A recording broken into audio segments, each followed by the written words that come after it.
What is the first thing that comes to your mind when I mention the words terror beasts?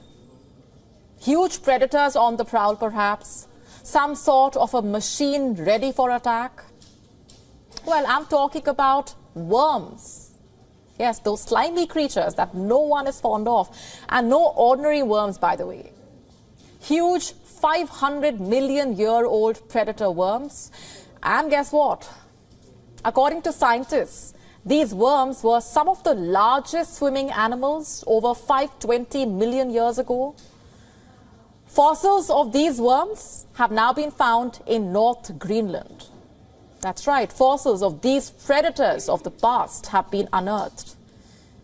And what really is being said about them? What has the discovery of the fossils revealed? How is it significant? Let's break it all down for you. First things first, these worms are called Timoribesta. You know what that means in Latin? Terror beasts. So clearly, just their name is enough to give you an idea of how dreadful they are. Fossils of these worms have been found in North Greenland. What exactly do we know about these creatures? According to scientists, they are some of the earliest carnivorous animals. They had a distinct head, fins, gigantic jaws. As per researchers, these creatures would have been close to the top as far as the food chain is concerned. These worms used to primarily feed on iso-6. Remains of this arthropod, which was quite common back in the day, have been found in the digestive systems of the worm. These findings tell us a lot more about what the world was like 500 million years ago. Not just that, they also reveal that the ocean ecosystems back in the day were a lot more complicated than earlier thought. And staying on with the Israel-Hamas war, according to a new report, this war is providing an opportunity to Israeli defense startups, an opportunity to flourish in war-torn Gaza. The report says that a number of Israeli startups are using Gaza as a testing ground for new tools, weapons and projects. They are looking at new opportunities as Israel's military budget rises and geopolitical tensions soar. Here's a list of who is doing what. Spear UAV has developed a suicide drone that can be launched by troops in the field. Infinidome is developing a system that protects drones from GPS jamming. Smart Shooter, meanwhile, has developed a smart gun sight that helps soldiers hit moving targets. Axon Vision is integrating artificial intelligence systems into armored vehicles and drones. Now, these are just a few examples. There are many more, and reports say that Israel's small and largely unnoticed industry of startups is developing various state-of-the-art tools for the Israeli military. This includes everything from software and information analysis tools to drones, robotics, some of the most lethal weapons. The report adds that the industry has been on a roll in the last 2 years. Courtesy the Russia-Ukraine war, the China-US geopolitical tensions, and now, of course, the war in Gaza. And all of these developments have led to a spike in the global demand for weapons and new technologies. Israeli startups are flourishing because of them. They are testing their new weapons in Gaza and selling them in the global market. And in return, they are receiving millions in investments by top venture capital funds in Silicon Valley. If I speak of them individually, Infinidome, which was founded in 2016 and employs 25 people, has raised $15 million to fund its system for protecting drones from GPS jamming. And next, we have Spear UAV. The company says that the war has accelerated the development process for specific products the Israeli military needs. The company was established in 2017 and employs 50 people in Tel Aviv. It has developed drones that can be launched from a portable capsule, and in return, it has received contracts worth millions from the IDF. Now, here's the thing. There are quite a few advantages for Israeli startups in the industry. Reports say the Administration for the Development of Weapons and Technological Infrastructure in Israel's Defense Ministry acts as an incubator for them. It cooperates with startup companies on numerous projects, helping to develop weapons and tailor them to the needs of the military.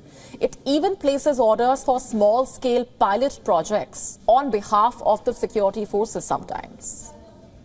And this makes the IDF a sort of a beta site for startup companies. This is what the managing partner of one defense firm told Harrods in a conversation. Let me quote. The type of threats have changed, and there is a need for security technologies related to data collection and analysis. We have seen new capabilities that enable extraordinary things. Startups have an advantage here since they are faster than any other entity. The bottom line is this. As the Israel-Hamas war escalates, so are the profits of the Israeli defense firms. And it is these defense firms that might end up being the real victors of this war, given how they are making big money out of the ongoing war. And here's a question. Will cable TV and movie piracy make a comeback in 2024? And if the answer is yes, what exactly will become of streaming services is the immediate question. And these questions have surfaced as a result of reports regarding the decline in streaming services, especially in the US.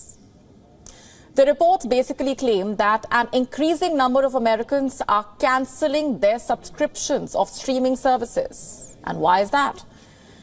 Well, mostly due to the growing cost of living, and according to the analytics firm Antenna, in November, defections rose to 6.3% across 8 main streaming services. And this was up from 5.1% a year earlier. Which streaming services are they ditching? Almost all the major ones like Apple TV Plus, Amazon's Prime Video, Max, Peacock, Paramount Plus, Netflix, Hulu, Disney Plus. Around a quarter of US subscribers have ditched at least 3 of these services each. And interestingly, this trend coincides with a steady rise in prices for the streaming services. According to analysis by Daily Mail, it now costs Americans $121 per month to subscribe to ad-free plans cumulatively. And this, by the way, marks a notable increase from just $100 a year ago. And this is happening because major streaming platforms have recently implemented significant price hikes. This is further contributing to the financial strain on the consumers. They are doing so to combat rising cancellation. And given these rising costs and cancellations, piracy is making a comeback in the United States. That's right. One study has in fact found that piracy through streaming sites increased by 16% in 2021 as compared to 2020. The trend continues. According to reports, illegal streaming and downloading of films and TV shows makes up the most significant portion of the global piracy statistics. In fact, in 2023, it accounted for 24% of the global bandwidth. What does that tell you? That movie and TV shows piracy could be returning because of the increasing number of streaming services and the rising costs of the subscriptions. And many viewers find it a lot more convenient, also cheaper, to access pirated content than to pay for multiple platforms. Platforms that may not have all the shows and movies that they want to watch. According to a report by Forbes India, TV shows account for almost half of the traffic to piracy sites, nearly 46%. And if we speak of movies, they accounted for 13% of the traffic to piracy sites. The percentage of pirated films also grew in 2023 to 38.6%. Now, here's the thing. If you happen to be someone who is downloading pirated movies to escape the cost of the streaming services, our advice would be do not do that. Piracy is not just illegal, it's also bad for your privacy and security. You see, hackers often use pirated content to spread viruses and malware, so the risk is just not worth it. But then again, with fears of a recession looming larger due to tensions in West Asia, it seems like people are looking to find ways to save money, and they are no longer willing to afford all the extras. Another reason could be how the world has opened up with the COVID-19 lockdowns and the long-term quarantines largely a thing of the past. People are no longer trapped inside their houses and starved for entertainment. Not just on streaming platforms, but also social media. You see, streaming is not the only medium to experience a reduction in users. The problem has plagued multiple media, including social media, audio, and news platforms. So it is possible that people are just feeling burnt out from media of all types, or that they just need to hit their internal reset buttons. Think about it.